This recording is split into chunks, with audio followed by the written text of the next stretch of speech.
Praise the lord.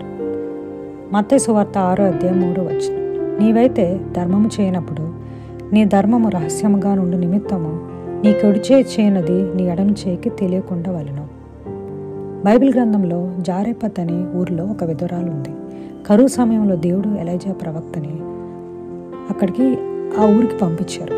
అక్కడ పుల్లలు ఏరుకుంటున్న ఒక విధురాలు చూసి ఏలియా ప్రవక్త ఆమె దగ్గరికి వెళ్ళి భోజనం పెట్టమని అడుగుతాడు. ఆమె దయతో ఏలియా ప్రవక్తని తన ఇంటికి తీసుకువెళ్ళి తనకున్న కొంచెం పిండితో ఒక రొట్టె చేసి ఇచ్చింది. అప్పుడు ఏలియా ప్రవక్త ఆమె ఇంటిని అంతటినీ దీవించాడు.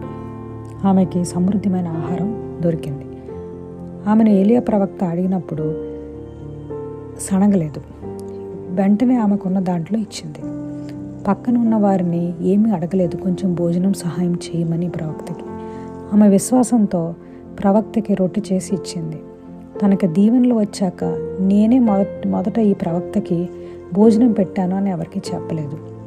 మనం ఎప్పుడు ఎవరికి చేసిన సహాయంని అందరికీ చెప్పాల్సిన అవసరం లేదు. మన రహస్యంగా చేసిన సహాయం మనుషులు మెచ్చుకోలేకపోయినా తగిన సమయంలో యేసే మనకి రెట్టింపు ఘనత ఇస్తారు. ఆమేన్.